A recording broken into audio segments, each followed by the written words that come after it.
Dans cette vidéo, nous allons détailler la diversité des caractères que l'on peut observer, mesurer sur un objet biologique ou géologique.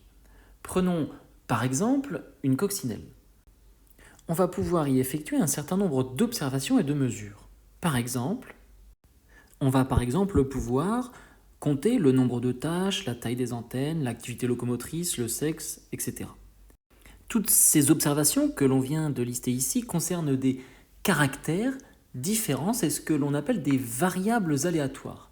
Ce sont des caractères qui peuvent prendre plusieurs valeurs dans un ensemble possible.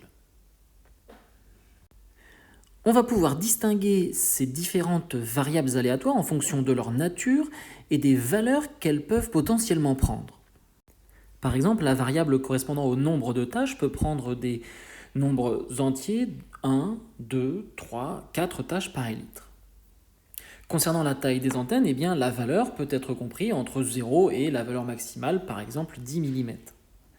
Concernant l'activité locomotrice, on peut distinguer les coccinelles lentes, à déplacement moyen ou à déplacement rapide. Et concernant le sexe, il pourrait y avoir des mâles ou des femelles. Alors, on va distinguer dans tous ces caractères deux types de variables aléatoires.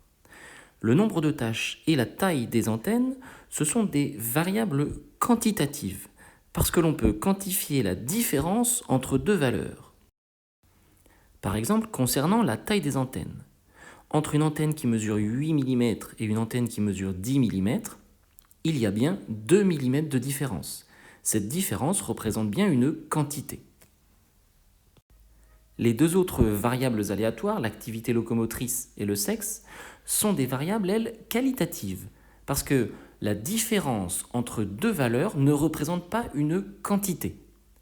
Par exemple, concernant l'activité locomotrice, entre une coccinelle qui se déplace rapidement et une coccinelle qui se déplace lentement, on ne peut pas quantifier la différence d'activité locomotrice. Alors attention au piège. Ce n'est pas forcément parce qu'une variable aléatoire est codée par des nombres que c'est par définition une variable quantitative.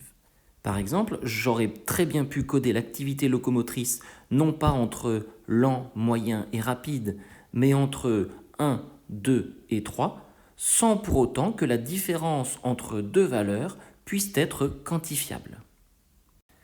Étant donné que les valeurs prises par cette variable aléatoire, lent, moyen, rapide, peuvent être ordonnées selon un ordre logique, on peut aller du lent vers le moyen vers le rapide, ou inversement dans un ordre décroissant du rapide au moyen au lent, on va considérer cette variable aléatoire comme étant une variable aléatoire qualitative ordinale. Parce que les valeurs prises par cette variable aléatoire peuvent être ordonnées selon un ordre logique, quel qu'il soit.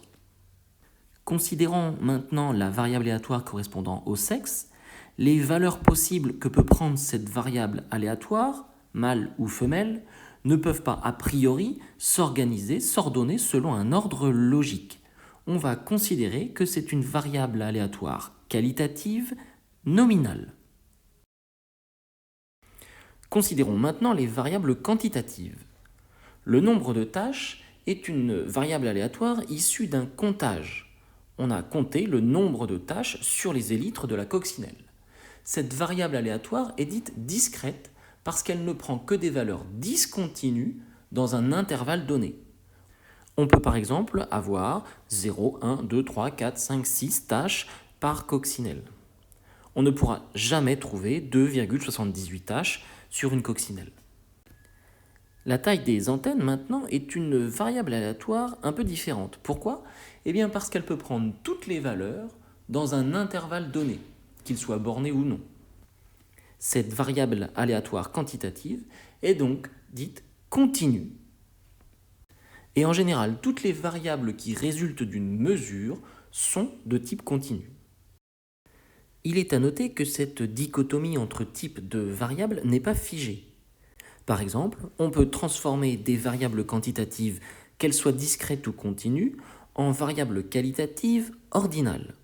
Par exemple, pour la taille des antennes, je peux très bien regrouper toutes les coccinelles qui ont une antenne comprise entre 0 et 2 mm dans la catégorie petite antenne, toutes les coccinelles qui ont une taille comprise entre 2 et 8 mm dans la catégorie taille moyenne, et toutes les coccinelles qui ont une antenne comprise entre 8 et 10 mm dans la catégorie grande antenne. En ce faisant, j'ai réalisé ce que l'on appelle une conversion de variables aléatoires. Alors attention, cette procédure comporte deux limites majeures. Premièrement, c'est que l'on vient de perdre de l'information.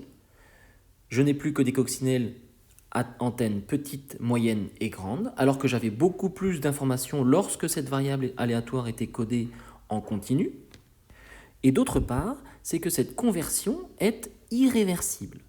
Par exemple, toujours pour la taille des antennes, si mon jeu de données initial est composé de coccinelles qui ont des petites, moyennes ou grandes antennes, je suis incapable de déterminer précisément quelle était la taille de l'antenne de chacune des coccinelles de mon jeu de données.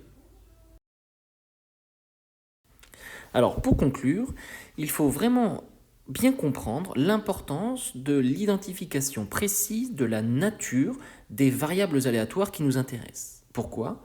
Eh bien parce que de cette différentes natures vont dépendre à la fois le choix des graphiques et les analyses statistiques que l'on va pouvoir réaliser, et vous verrez cela dans d'autres vidéos.